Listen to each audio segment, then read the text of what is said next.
We're going to deal with concepts of work, power, and efficiency. This is actually a pretty straightforward problem. Hopefully you find it to be that way also. I'm told in the problem that I'm designing this system that will raise a really rather large curtain for a theater. It's supposed to take exactly 8 seconds to lift this 200 kilogram curtain, and I also know how high it's supposed to go. Then after that, I'm given some information about the efficiencies, both with the motor and the efficiency of the pulley system that I'm going to use. So I'm asking how much power actually needs to go into the motor. So before I really start crunching any numbers, I want to point out a couple things. One, I will really be able to use either of these equations as long as I'm going about it the right way. And I can deal with efficiencies through the idea of work, or I can deal with efficiencies through the idea of power. I'm probably going to go the power route on this particular one. Also, this is a problem where the forces, the applied force from the pulley is going to be up, and also the displacement of the curtain is going to be up. And if these things are in the same direction as they are in this particular problem, then I don't actually need to worry too much about the idea that I am multiplying two vectors by each other. So those two vectors being in the same direction, when I go ahead and do the dot product on them, is going to act in the same way as if I was just multiplying the two numbers together. So I don't need to worry about any trig, any cosines or anything. So first let's identify over here that with the power variety of the efficiency equation, really you can say that the power that comes out of something is equal to the efficiency multiplied by the power that went into it. And I'm going to have a little system here that looks like this. I'm going to have some power that I want to know that's actually going to come out of, say, the electrical box here, and it's going to go into the motor. Then there's going to be a power that comes out of the motor and it goes into the pulley here. And then there's going to be a power that comes out of that, and this is the power right here that is going to actually be productive and actually lift my curtains so that these things will go up.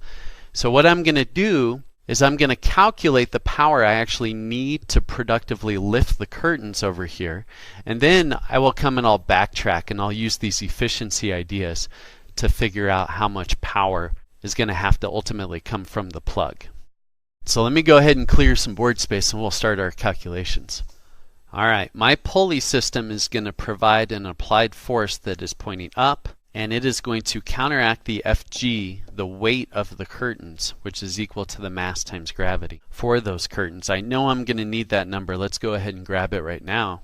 I have 200 kg, nice easy number to work with, multiplied by negative 9.8 meters per second squared. So the weight, the Fg of these curtains is going to end up being 1,960 newtons. I'll put a negative sign on that since it's pointing down. We're going to assume that this is pulling at a constant rate, so I don't have to worry about any accelerations. F net will be 0. And so the applied force on my pulley system is going to be same magnitude but opposite direction, 1,960 newtons. I said before that I might like to go ahead and work with the power variety of stuff here. Really remember that if you take this idea that power is work divided by time, if I divide both sides of this equation by time, then this is where now all of a sudden that is a P, a power, and a displacement divided by a time is a velocity. So that's how you get to this equation. So I just have to use the same time on both sides there. So I'm going to say that the power that I'm going to call it the power to lift here is going to be equal to the applied force, which we said was 1,960 newtons, multiplied by the velocity that it's going to be lifted at. Well, it's going to be lifted 6.8 meters in 8 seconds. And so there you can see my meters per second coming out here, meters per second. So that's actually my velocity there as displacement divided by time. So the power to lift is actually going to be equal to 1666 watts. Okay? That's a great number to know, but it's not the number that I need for this particular problem. So remember that I said I was going to have this pulley that sits over here, and I was going to have this motor, and there's some power that goes from the motor into the pulley, and then the pulley is going to deliver some power as well. Now I just found that. That was the P lift. Over here, this is a somewhat arbitrary way to talk about it, but I'm going to call this over here, this is the power from motor, so FM. And then there would of course be a power TM, power to the motor. And that's what I'm interested in finding. Well, I know that this pulley is 84% efficient here, and I know that my motor is 58% efficient. So now what I have to do is I just have to figure out all of these pieces parts. That's the number I just found, and that is the number that would come out. So those subscripts, the O is for out and the I is for in, power out and power in.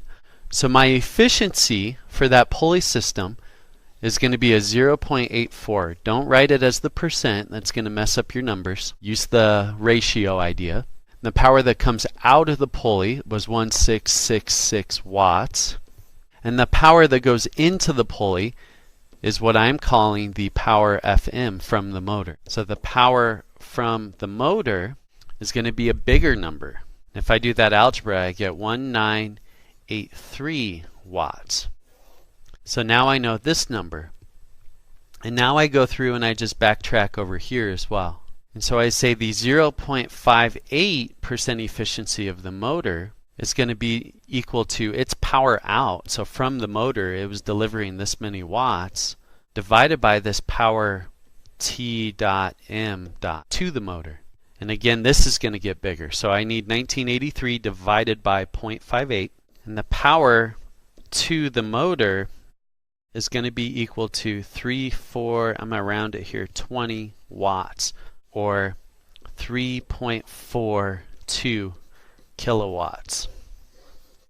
And that's my final answer. By the way, when you have multiple things strung together like you do in this particular problem, you can actually just multiply those efficiencies together. It's not very difficult to show that this little leapfrogging here can lead you very quickly to just a multiplying effect.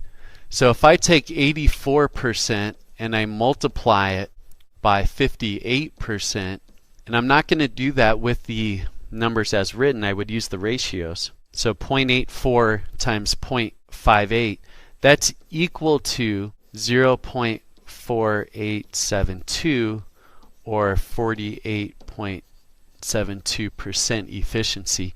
And then what I can do is I can actually just compare these two numbers directly and know that they will have a combined efficiency between them of 48.72%.